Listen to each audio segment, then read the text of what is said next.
Paz do Senhor, irmãos. Eu vou pedir que vocês já possam se assentar. E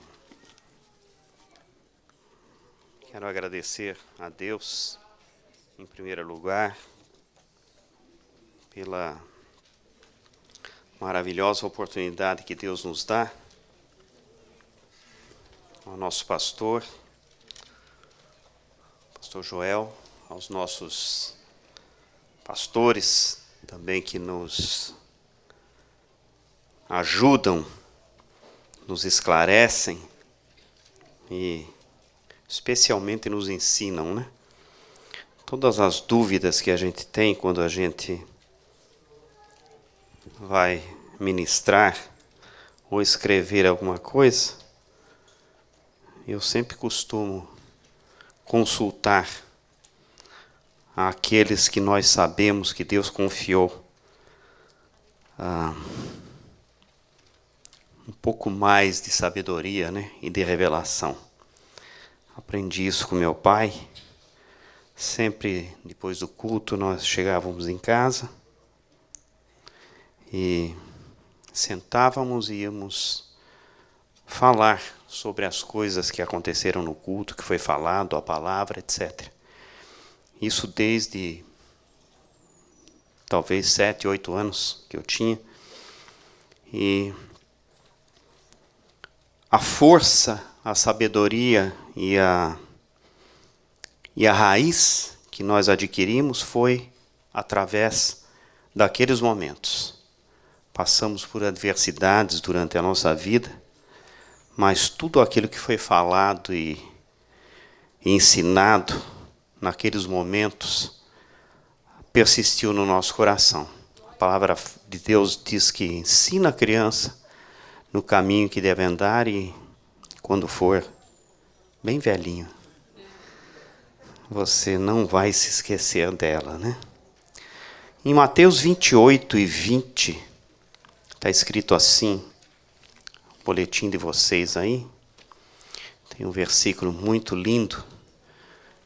Ele começa, tem umas promessas e depois ele diz assim, Jesus falando, e eis que eu estou convosco todos os dias, até a consumação do século, ou dos séculos. Amém. Esse é um testemunho, né, que Jesus, uma promessa que Jesus fez aos seus discípulos. E depois ele, um pouco mais à frente em Atos, ele diz assim, mas recebereis a virtude do Espírito Santo, que há de vir sobre vós, e ser-me-eis testemunhas, tanto em Jerusalém, como em toda a Judéia e Samaria, e até aos confins da terra. Quando ele subiu aos céus, ele disse que estaria conosco, prometeu, e quando foi a sua ascensão, quando ele subiu aos céus, ele prometeu o Espírito Santo, o Consolador. Por isso que ele disse em Atos, recebereis a virtude do Espírito Santo, que há de vir sobre vós. E nesse momento ele disse assim, vocês vão ser testemunhas de tudo isso que aconteceu, do que eu fiz e do que vocês serão capazes de fazer. Obras, Jesus disse que os discípulos fariam obras maiores do que as que ele tinha feito. E ele ainda especificou, vocês vão para Jerusalém, estarão em Jerusalém, depois vão para a Judéia, Samaria e até aos confins da terra. Nova Zelândia, Estados Unidos, Havaí,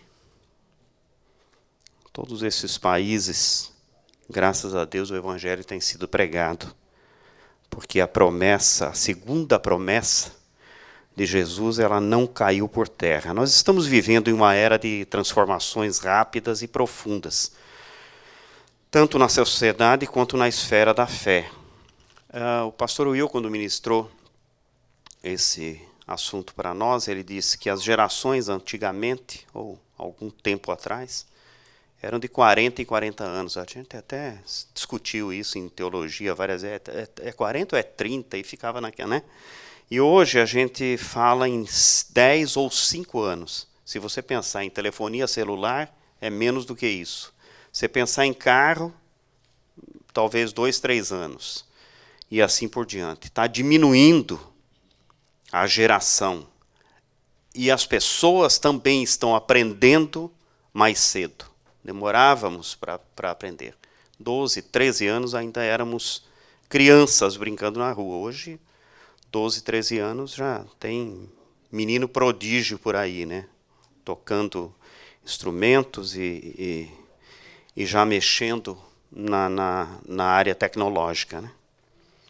Meu filho, por exemplo, quando tinha 14 anos, ele já se interessou pela área tecnológica e já mexia, já abria os computadores. Não sabia montar de novo, sobrava parafuso, mas ele abria, desmontava tudo.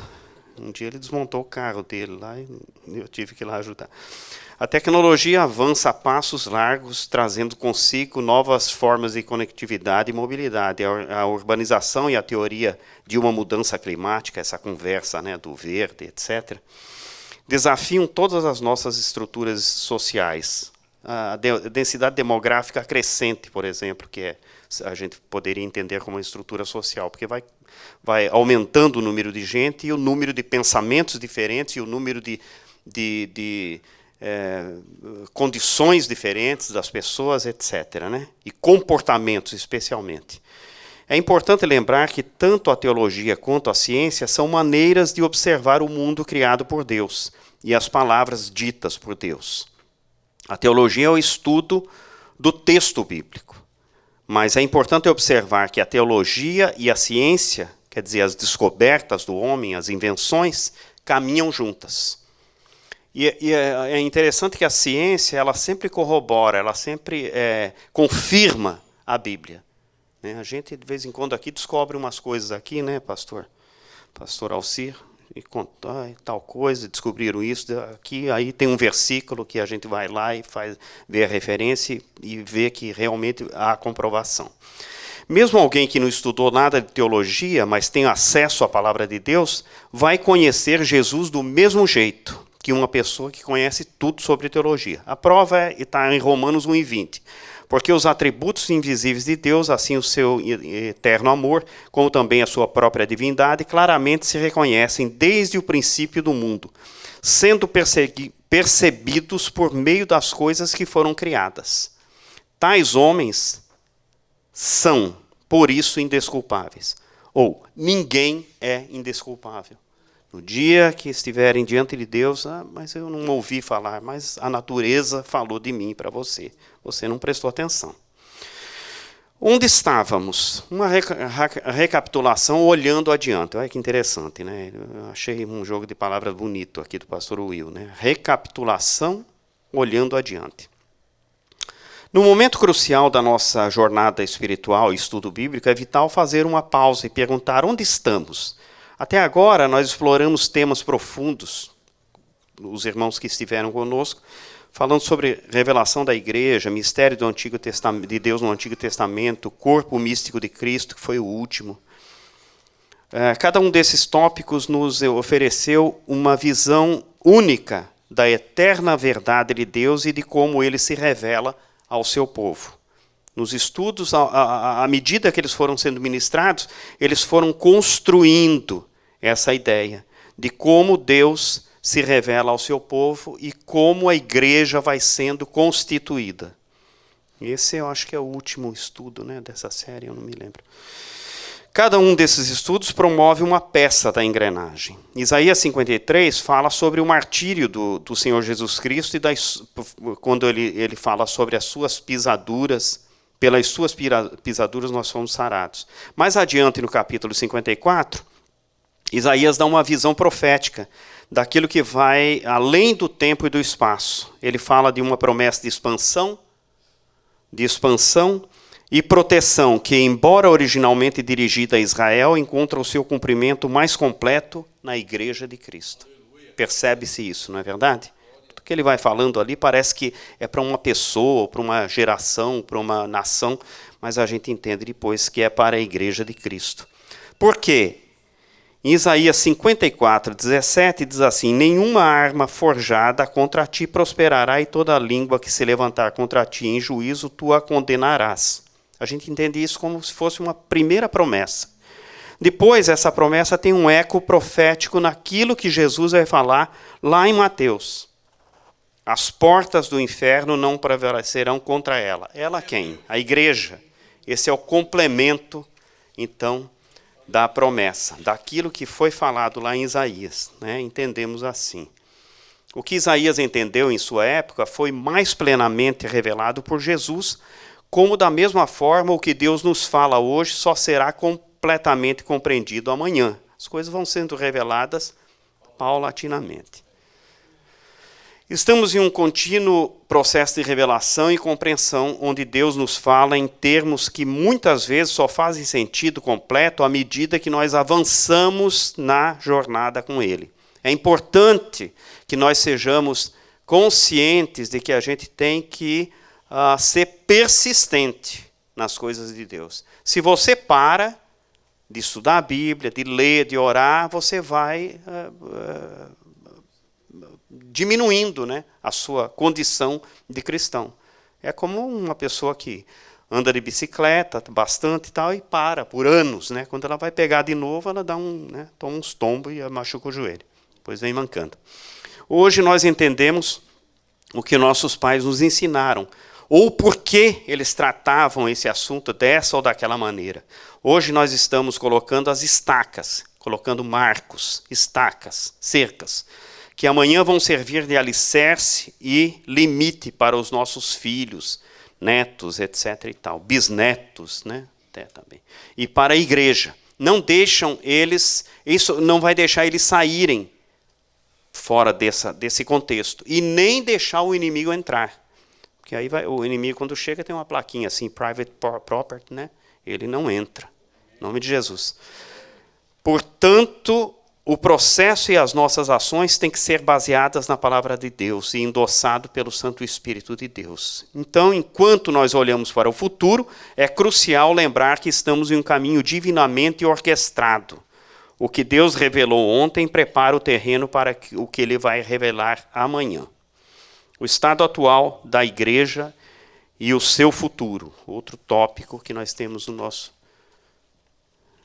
boletim lá na página 3.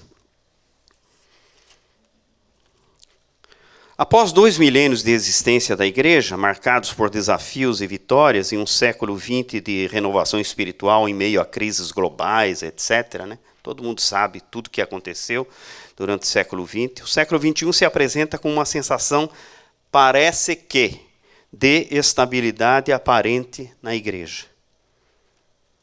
Nunca a igreja alcançou patamares tão altos no que diz respeito à estrutura e estabilidade, tornando-a respeitada perante todos. Veja como eram tratados os nossos antigos. Eram chamados de crentinho, né? Minha mãe e meu pai ficaram presos na igreja a noite toda, porque um bando de gente lá juntada pelo padre da cidade, cercou a igreja e eles não conseguiam sair de lá. Bem de manhã, quando a polícia chegou por lá, é que eles conseguiram sair. Sofriam, né? Sofriam. Os nossos irmãos da igreja primitiva sofreram. Hoje a Bíblia está no criado mudo dos poderosos. Eu conheço gente riquíssima, né? Podre de rica, como diz aí, por aí, que tem a Bíblia, né? Não é a Torá nem o Alcorão, é a Bíblia, está lá no criado mudo deles. Sobre a mesa das autoridades, está nos museus. Ficou interessante, né? Como peça de museu, né? Para ser olhada, etc. Não porque é por conta do pensamento de ser velha, mas pelo pensamento de... É curioso, a Bíblia editada em tal ano, escrita em tal língua, etc., né? A menor Bíblia do mundo, essas coisas assim. O rico agora é crente também. Um presidente pode ser crente. Nós somos respeitados nas grandes cúpulas. Somos ouvidos, somos convidados para grandes eventos sociais, nacionais e internacionais. A igreja, né, parece que atingiu um patamar, uma estabilidade legal, né? No entanto, há um sinal de alerta inegável. Como serão os próximos anos? O termo espírito de profecia é derivado do livro de Apocalipse, onde é dito que o testemunho de Jesus é o espírito de profecia. Isso significa que o propósito ou o motivo pelo qual a profecia é dada à igreja é para testemunhar Jesus. Este espírito de profecia nos dá uma visão do que pode vir a acontecer. Uma visão que pode se manifestar de diferentes formas, mas que certamente partirá sempre de princípios divinos. É paradoxal, mas verdadeiro, que as heresias e desvios doutrinários têm um papel na revelação dos verdadeiros seguidores de Cristo. Curioso isso, né? Por que tem que ter o erro? Por que tem que ter pessoa que anda errada? Por que tem que ter palavra ministrada errada, né? A gente fica sem entender, por isso que ele diz que é paradoxal. Aí a gente vai entender da seguinte forma. Esse paradoxo nos faz entender que esta facilidade da dominação do evangelho, agora está na boca de todo mundo fala. Tem um monte de gente que nunca nem abriu uma Bíblia e está lá na internet discutindo Bíblia, né? Falando um monte de asneira. Você fica olhando aquilo e fala, meu Deus do céu, da onde que o cara tira? Eu ouvi uma essa semana que eu caí de costa. Nem lembro agora e nem é bom lembrar. Gente interesseira, enganadora, que se manifesta desvirtuando a palavra de Deus, pois a facilidade dos meios de comunicação, né? O cara pega lá e grava, tornam-na conhecida e procurada. Todo mundo agora quer um like, então vai lá falar, pega um versículo isolado e fala uma asneira lá. Então essa é a razão pela qual, né, há necessidade de que de que haja esse ensino errôneo. Por quê? 1 Coríntios 11:19. É necessário que haja entre vós heresias, para que os que são sinceros se manifestem entre vós. Olha que interessante. Paulo falou isso há anos atrás, né? Eu não estava lá. Esse é um princípio divino que permite que a verdade seja separada do erro e o trigo do joio. As heresias servem como um teste de fidelidade à palavra de Deus e à verdade do Evangelho. Elas desafiam cada crente a examinar profundamente as suas próprias crenças e convicções. Que bom seria se nós, quando ouvíssemos uma coisa qualquer, a gente fosse, deixa eu ver isso aqui. Deixa eu olhar. A gente, normalmente, um sujeito fala qualquer coisa, não, porque o prédio tal tem tantos metros de altura. Pega o telefone e vai conferir se realmente ele falou certo. Mas a Bíblia, a gente não faz isso, né? Deixa passar batido e vai entrando, né? E aquilo vai minando o seu conhecimento. Assim, em meio aos desafios e confusões doutrinárias, os sinceros são revelados, fortalecidos em sua fé e mais bem preparados para defender a verdade do Evangelho. Esse é um processo doloroso, mas necessário, que purifica a igreja e prepara para a sua missão eterna. Tem na Cosipa, lá em São Paulo, aquela empresa de siderurgia, eles têm um cadinho lá, aquele tambor grande assim, dessa altura aqui, bem largo, e eles colocam ali todo tipo de metal que é colhido aí pelas pessoas nas ruas.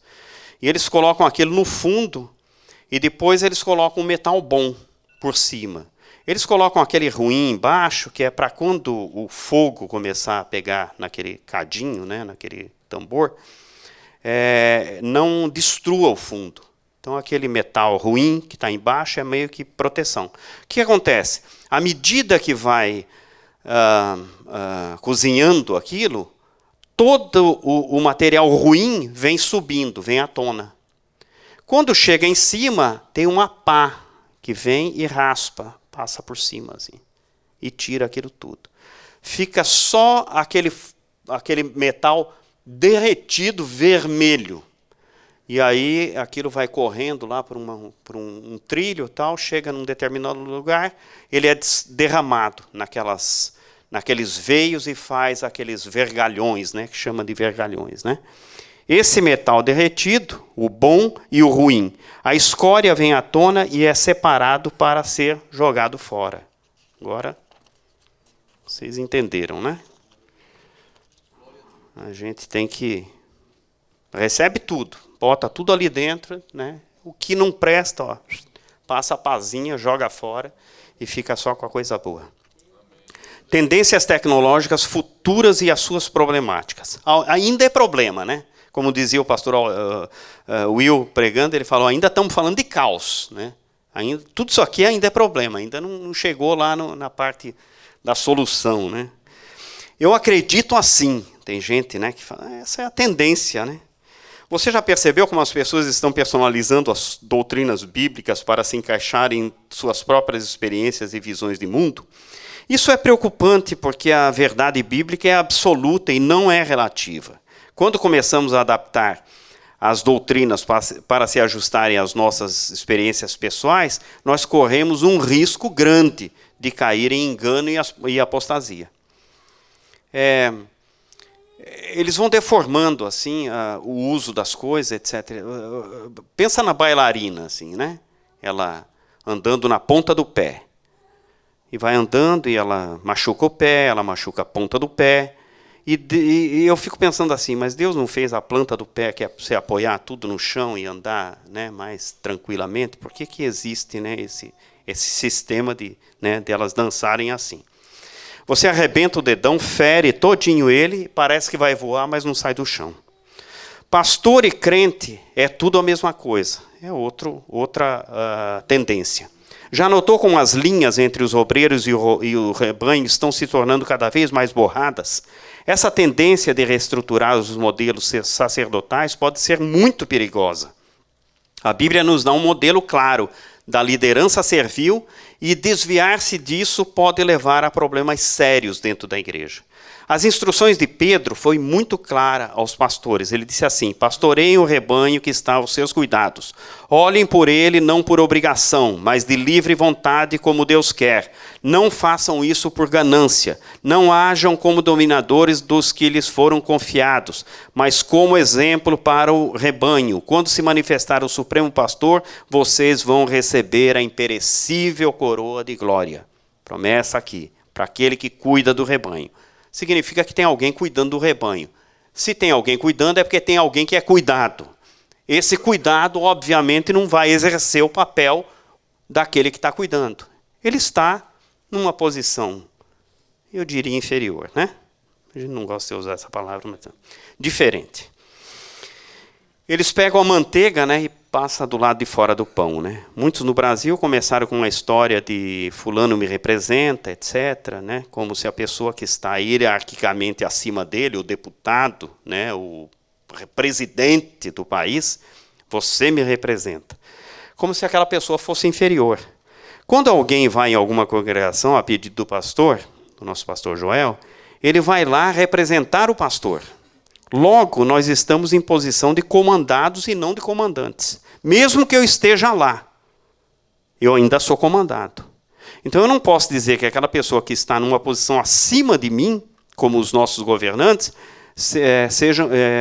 me representam. Eu acho errado, né, essa forma de pensamento. E aqui se encaixa muito bem quando a gente lê essa instrução de Pedro. Esta passagem é muito antiga, uma outra tendência.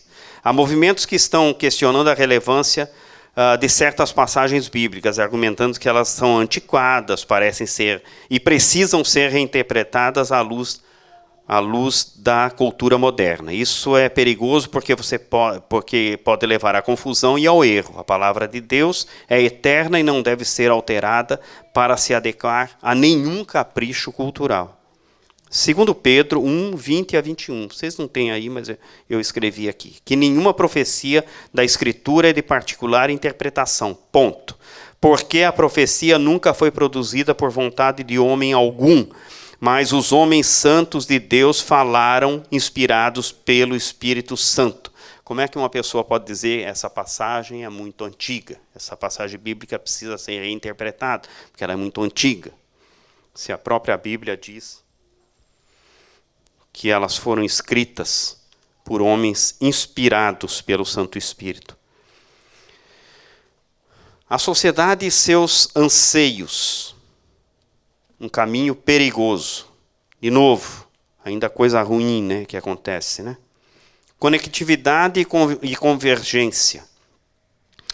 Esta tendência remonta ao Jardim do Éden, onde a comunhão perfeita com Deus foi quebrada, deixando a humanidade com um desejo profundo de conexão e unidade. Adão, com certeza, percebeu, né, o momento em que Deus procurou por ele e depois o expulsou do jardim. Hoje essa conectividade é tanto uma bênção quanto uma maldição. Por quê? Porque ela nos permite compartilhar o evangelho globalmente. Oh, legal, que bom, que ótimo. Mas também serve como um canal para a rápida disseminação de heresias e falsas doutrinas. Aqui está o ponto negativo. Sustentabilidade, o verde, tudo é verde.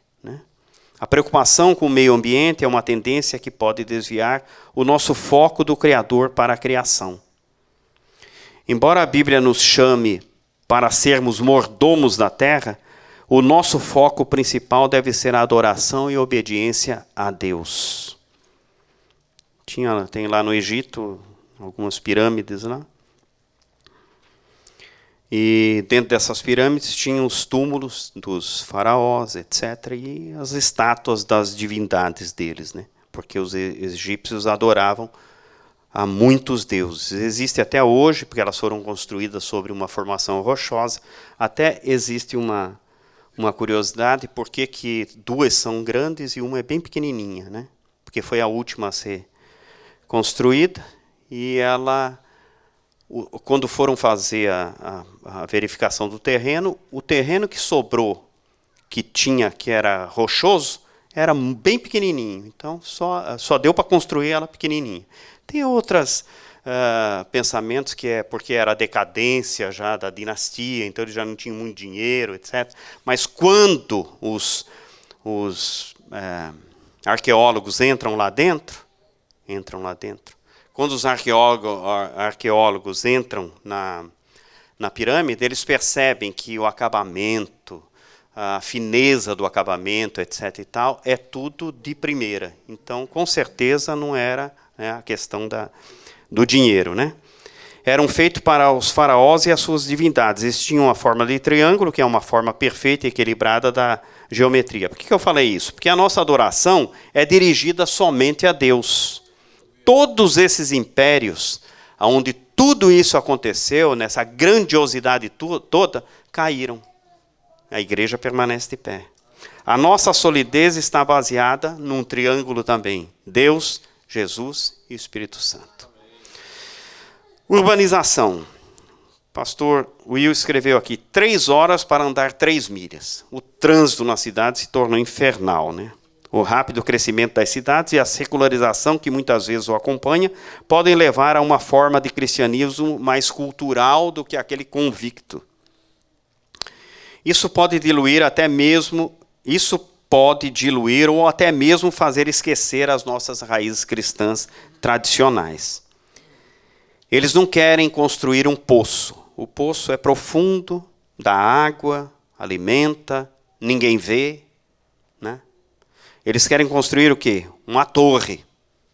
Uma torre que sobe, que todo mundo vê, para ser notada, para ser vista. Ninguém quer fazer nada que não apareça. Todo mundo quer fazer alguma coisa que aparece, que as pessoas elogiem, etc. A Imigrantes, lá em São Paulo, tem pilares com, pasmem, 120 metros de altura. Eu li isso numa revista de engenharia, não foi na internet. 40 metros abaixo do nível da terra. 40 metros colocado lá para baixo. Ninguém vê os 40 metros, está escondido. Quem sustenta os 120? Os 40 que estão lá embaixo. Vai até onde tem rocha, onde parou a rocha ali. Distância de um pilar para o outro, a distância média 90 metros. O pessoal falava do prédio do MASP em São Paulo, que tem um vão livre de 90 metros, e lá na Imigrantes tem vários vãos livres de 90 metros. Para que tudo que aparece deve ter uma parte escondida que dá reforço. Mas a vida destas pessoas é vazia e instável, porque elas não têm raízes. Reversão da mídia social. Enquanto a mídia social tem sido uma ferramenta poderosa para a disseminação do evangelho, ela também pode contribuir para um tipo de isolamento virtual e para a propagação de falsas doutrinas e evangelhos que coçam o ouvido. Já viram essa expressão na Bíblia? Que coçam o ouvido? Quanto mais absurdo o vídeo, mais comentário positivo você vê. Sexualidade e moralidade. Um tratamento normal pela sociedade dos comportamentos sexuais e morais que corroem os alicerces da família e da sociedade é hoje uma tendência preocupante. Já não há impedimento para que essas coisas nos alcancem. Você está vendo uma notícia, você está fazendo uma pesquisa bíblica, às vezes, e, de repente, ali do lado da tela vem uma imagem insinuosa, vem um convite para uma matéria insinuosa, etc. Além disso, o uso indevido de medicamentos e o materialismo exacerbado se tornaram formas de idolatria moderna. Está aí no seu boletim. Agora, a venda de produtos alucinógenos está liberada em quase todo o mundo. Tem cidades que você vai por aí e você vê na frente lá, a propaganda lá, né? A folhinha desenhada, né? Não precisa falar o nome. E assim por diante. As lojas têm fachada de produtos medicinais, mas vendem produto que fará o consumidor viciar-se rapidamente. Muitos medicamentos foram desenvolvidos não para uso entorpecente, mas para uso medicinal, mas foi desvirtuado o uso. O pastor Will citou fentanil e a morfina, que eram, né, e hoje são usados como droga. O culto ao corpo e o materialismo exacerbado também se tornaram formas de idolatria moderna. Vocês já perceberam a proliferação de academia que tem por aí? Todo canto tem uma, né? Todo canto tem uma. Toda a rua tem umas 3 ou 4. Propaganda de carro esportivo e a mudança de faixa etária para o carro esportivo. Eu estava lendo um dia desses sobre o Porsche, que tinha que ter uma idade média para você comprar o Porsche. Não podia ser, né, boyzinho. Agora, a própria Porsche já faz a propaganda dos carros dela para a faixa etária dos 27 anos aos 35. E ainda que haja os steps, tem carros deles que você tem que ter passado por alguns carros deles para adquirir aquele. Isso já está caindo também. Já tem gente que já comprou aquele sem ter passado pelos outros. Então você vê que é a idolatria moderna, não é verdade? O culto, como eu disse, a busca incessante por bens materiais e a percepção de que a felicidade pode ser comprada estão desviando a nossa atenção do que é verdadeiramente importante. 1 João diz assim, 2,16, porque tudo que há no mundo, a concupiscência da carne, isto é, a ambição, o desejo desmedido, a ganância por dinheiro, o poder, etc., e a concupiscência da carne, que é a aspiração por satisfação sexual, a concupiscência dos olhos e a soberba da vida, não é do Pai, não é de Deus, mas do mundo. E o mundo passa, e a sua concupiscência, mas aquele que faz a vontade de Deus permanece para sempre. Ele fala tudo isso e diz que não é do Pai, mas é do mundo. E aí ele complementa, o mundo passa. Significa que, né, sobrou nada para aquele. Muitas pessoas veem esses temas como irrelevantes para a fé. Frequentemente exclamando: isso não tem nada a ver, mas eles têm implicações profundas para a vida cristã. Em meio a todas essas mudanças e incertezas, uma coisa permanece constante: a graça de Deus se manifesta em Jesus. Amém, glória a Deus. Como disse o pastor Will, muito bonito que ele falou, até agora nós falamos do caos, da desgraça, né? Tudo que é errado, tudo que atrapalha a nossa vida espiritual. Mas agora a gente vai falar das novidades que estão acontecendo por aí, coisas que eu fiquei pasmo até, né? Que eu não sabia que está acontecendo no meio cristão. Coisa boa, irmão. Coisa boa, nós vamos ler agora. Enfado das mediocrizações. Depois você vai no dicionário e vê o que é isso. Em um mundo saturado de estímulos e distrações, muitos cristãos estão começando a sentir um profundo enfado com a mediocridade espiritual. A superficialidade não satisfaz mais. A busca por algo mais profundo e significativo é uma resposta direta ao Espírito de Deus se movendo nos nossos corações. Este é um chamado para o retorno à verdadeira adoração e à profundidade na palavra de Deus.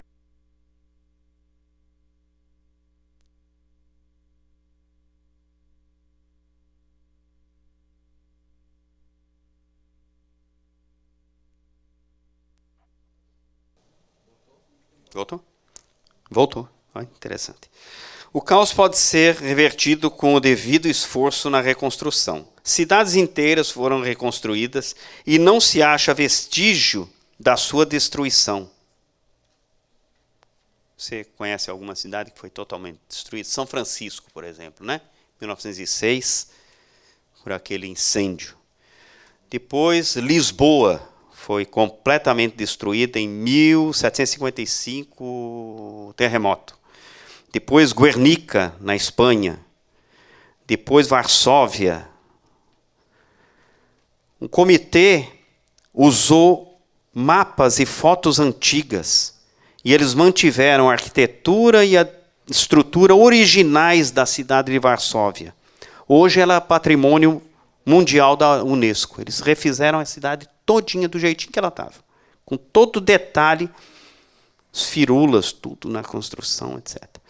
Portanto, é possível reconstruir e voltar às raízes na vida espiritual também. Se é possível fisicamente na vida espiritual, também é possível. Rejeição da desconstrução. A desconstrução tem sido uma tendência popular, especialmente entre os jovens cristãos. No entanto, há um crescente movimento de rejeição a essa abordagem, que muitas vezes leva à dúvida e à perda da fé. As pessoas estão buscando fundamentos sólidos em um mundo instável, e isso só pode ser encontrado na inerrante palavra de Deus. Está falando de jovens aqui também, né? Olha o exemplo da bailarina.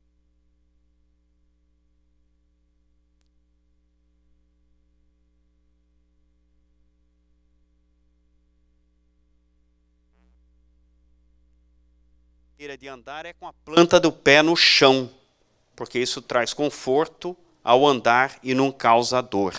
Não é verdade? A pessoa vai percebendo a besteira que ela vinha fazendo, não é verdade? Como eu disse. As lentes dos óculos postos diante da íris, meu caso assim, corrigem o nosso olhar e a nossa miopia. Muitos já voltaram a se incomodar com os novos tipos de arquitetura existentes por aí.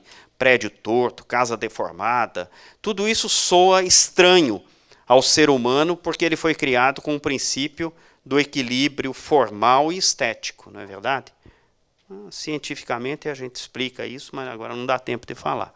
Mas o olho mostra isso, né? Aqui tanto o ouvido quanto os olhos tem um aparelhinho, né, que vai mostrando se está esteticamente correto ou não, se está tudo retinho ou não. Você percebe rápido quando uma coisa está torta, quando não está, porque esses órgãos nos ajudam a isso. Conhecendo a palavra de Deus, o nosso sistema de defesa, exercido pelo Espírito Santo, também pode perceber as mensagens deformadas pregadas por alguns.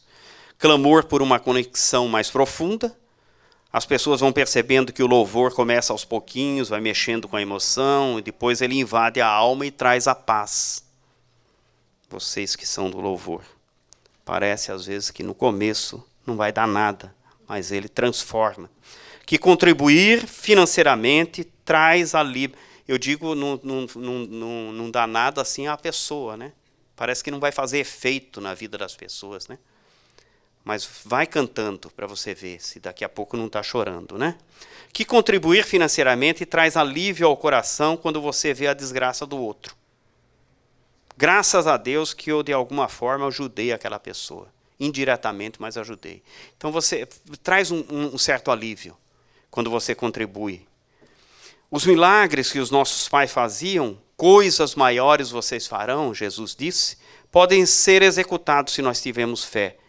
De novo, né, Jesus falou, se creres, verás a glória de Deus. A redescoberta do conservadorismo, a memória curta daqueles que ontem pregavam uma coisa e hoje já estão pregando outra.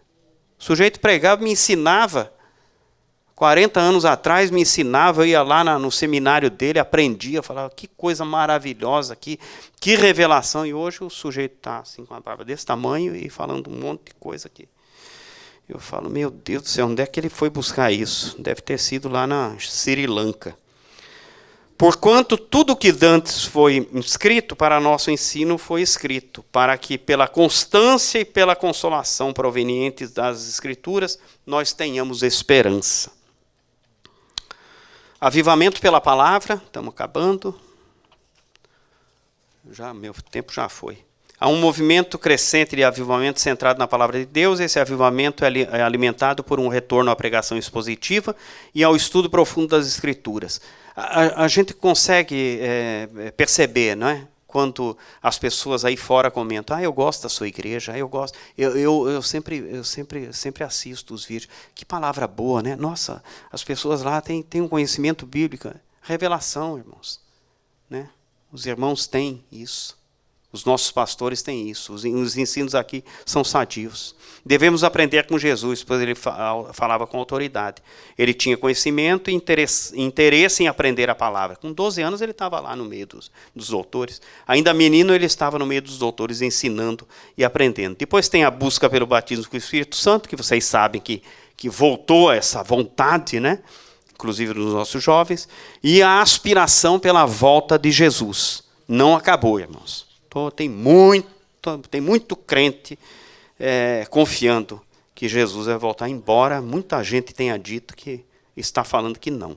Exercícios espirituais, só para acabar, para a igreja de hoje. Exame de consciência e arrependimento.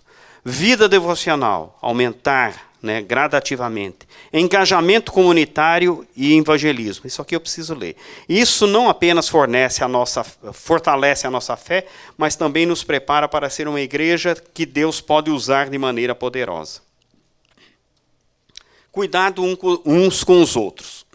Cuidar uns dos outros em amor e responsabilidade é fundamental para manter a integridade da igreja e para cumprir o nosso mote.